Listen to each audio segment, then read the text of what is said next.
Come again, sir. Magandang gabi sa ating lahat. Sa totoo lang, ako'y nahihiyang magsabi sa inyo o inganyuhin kayo na magsabi na bring him home. Dahil in the first place, hindi natin siya napigilan na dalhin doon sa ICC. Ako talaga ay masama ang loob ko. Mahiya ako sabihan kayo na bring him home. Na in the first place, hindi ko naman talaga siya napigilan na ibiyahe doon sa ICC.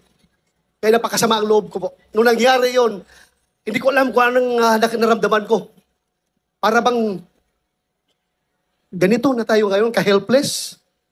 Sarili nating pulis ang magdadala ng ating dating presidente, piliting isakay sa aeroplano para ibiyahe doon sa The Hague, Netherlands. On what basis? On what basis? Palaging sinasabi ni President Marcos, hindi namin ni-recognize ang ICC. Kasi hindi natin membro. Hindi kami nagko-cooperate sa ICC. Anong ginawang rason ni Pangulong Bongbong Marcos? Interpol! Bullshit! Interpol! Ako! Naging chief PNP ako! Alam ko ano ang papel ng Interpol sa mundo! Huwag niyo akong lukuhin! Commitment sa Interpol! Bullshit! Interpol! Presidente ka! Presidente ka ng Pilipinas!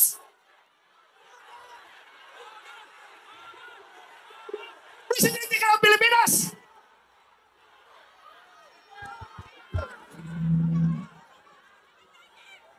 Presidente ka ng Pilipinas!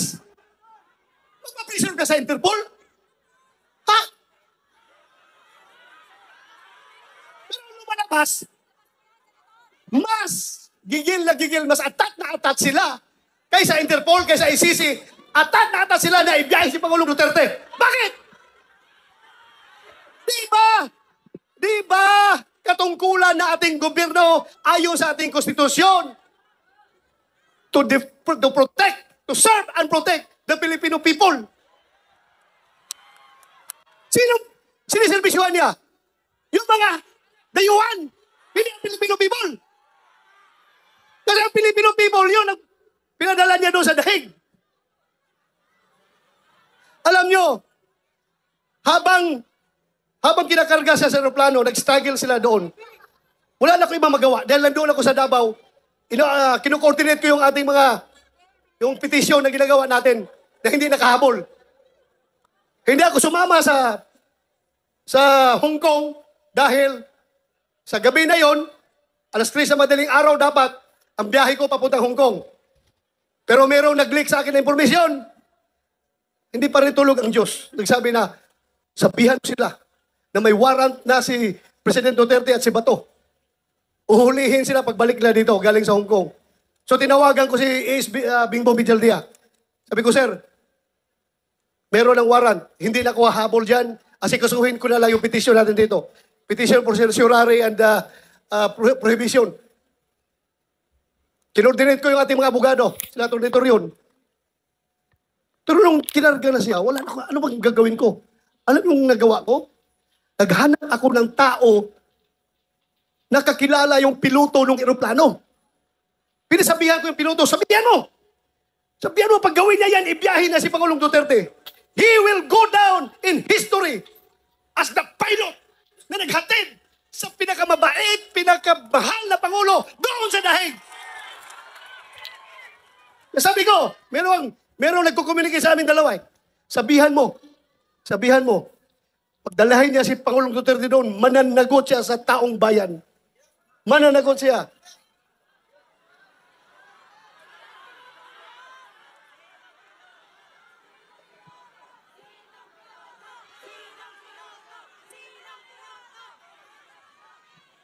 Alam niyo, ang nakakasama ng loob ko. Alam mo yung isang barangay kapitan? Sa barangay kapitan, maliit na barangay. Kausapin mo. Kap, Ano ang tingin mo dito? Tama ba ito? Hindi. Sabi ng kapitan sa'yo, sir, ikaw naman, sir. Pareho tayong lalaki. Hindi pwede yan, sir. Hindi talaga. So may isang salita. Pero may nakausap ako isang presidente. 2 bisis ha. Unang bisis. Doon sa Bukidnon. Kasi nung 2022 election, kung hindi si Inday Sara makasama sa kanilang rally, kasi mayroong ibang commitment, ako ang nagpo-proxy kay Inday Sara. Kasama kami na sa stage. Siyang kandidato ng presidente, ako ang nag-represent kay Inday Sara. Nag-uusap kami doon sa Bukidnon.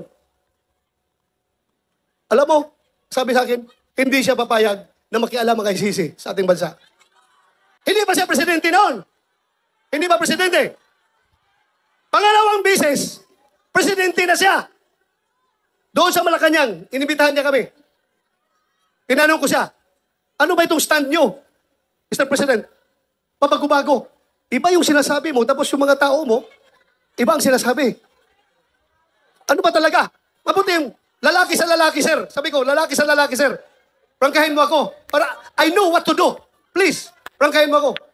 Sabi niya sa akin, alam mo ba to? Kahit gabuhok mo, kahit wala akong buhok ha, kahit gabuhok mo or buhok ni President Duterte, hindi mahahawakan ng ICC. Hindi ako mapayag na papasok ang ICC dito. Alam mo, dagdag niya. Kasi, kung papayagan ko yan, alam nyo, kung papayagan ko yan, after ninyo, mga Duterte, ikaw, after sa investigasyon ninyo, baka kami na naman ang isusunod ng ICC. So, naniwala ako. Pero bakit ngayon, yung nagkahiwalay ang unit team, bakit biglang nagbago? Bakit biglang nagbago? Halata na itong lahat, ang ugat nitong lahat, ay kasakiman sa poder ng gobyerno. Ayaw nila na papalit si Vice President Inday Sara sa 2028 para maging presidente. Sinimulan nila yan sa People's Initiative. Doon nagsimula. Nagka-litsi-litsi ng Pilipinas. Ngayon, anong nangyari? Saan pupunta ang Pilipinas ito? Wala. We are very much divided. Mabuti sana kung ang division ay 50-50. Hindi ako statistician, pero alam ko, ang division ay nasa 80-20. 80 tayo, 20 lang sila. Pero yung 20 na yan, sila may hawak ng poder ng gobyerno, kaya tayong 80, kaya tayong majority. Tahimik lang ang mga tao dahil nagtitimpi lang ang mga tao. Nagtitimpi lang ang mga tao. Anywhere I go, Luzon, Visayas, Mindanao. Pagsabi lang tao sa akin, sir, sabihan mo yung kasama mo sa Team Suka. Sige lang, sir. Tiis lang kayo. Basta kami, sir, alam namin what to do.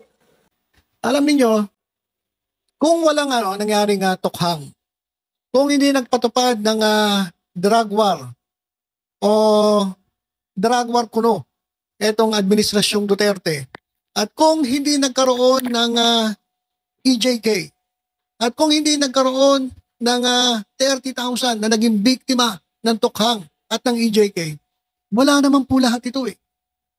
Wala po lahat ito. Unang-una, hindi naman ito kasalanan ng gobyerno. Anong gusto ninyo?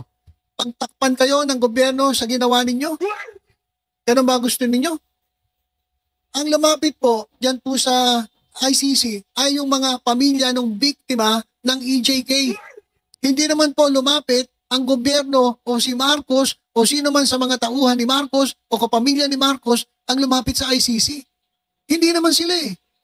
Ang lumapit po ay yung mga naging biktima ng EJK. So bakit kayo magagalit sa gobyerno? Bakit kayo magagalit kay Marcos? Dahil hinayaan lang na magkaroon ng hustisya etong mga biktima. Nagagalit kayo? Kasi mas lumalabas, mas kinakampihan ng gobyernong ito yung mga biktima ng EJK kaysa dito sa mga tauhan ng gobyerno na nagpatupad ng tukhang. Ganun na lumalabas eh. Anong gusto niyo ba mangyari? Pagtakpan kayo? Harangan itong ICC? Kahit lumalabas, kayo ay nagkasala. at kayo ay nag-violate ng human rights. Para namang napaka-selfish tong ganon na magagalit ka kay Presidente Marcos, magagalit ka sa gobyerno dahil hinayaan kang mag-suffer. Hindi ka naman nagsasuffer dahil kasalanan ni Marcos o ng gobyerno. Nagsasuffer ka ngayon o magsasuffer ka dahil sa kagagawan mo. Kayo ay lumabag sa karapatang pantao. Nanggurgur kayo ng mga inosenteng tao, mga bata, nang walang kalaban-laban. Anong gusto niyo pagtakpan kayo ng gobyerno? Alam niyo mga kababayan, itong mga DDS, hindi ko maintindihan yung mga utak ninyo. Ba't hindi niyo ibukas yung mga utak ninyo? Ba't kayo nagagalit kay Marcos? Ba't kayo nagagalit sa gobyerno? Sino ba ang may kasalanan? Sino ba ang nagreklamo? Hindi naman ang gobyerno eh. Ang masama, magalit kayo, sabihin yung traitor ang gobyerno, kung ang gobyerno natin ang pumunta sa ICC at ang nagreklamo, sinurrender si Duterte. Yun, pwede pa yun. Pero hindi po eh. Ang lumapit po sa ICC yung mga biktima. O, pagkatapos, gusto niyo harangan ng gobyerno? Pagtakpan ng mga ginawa ninyo?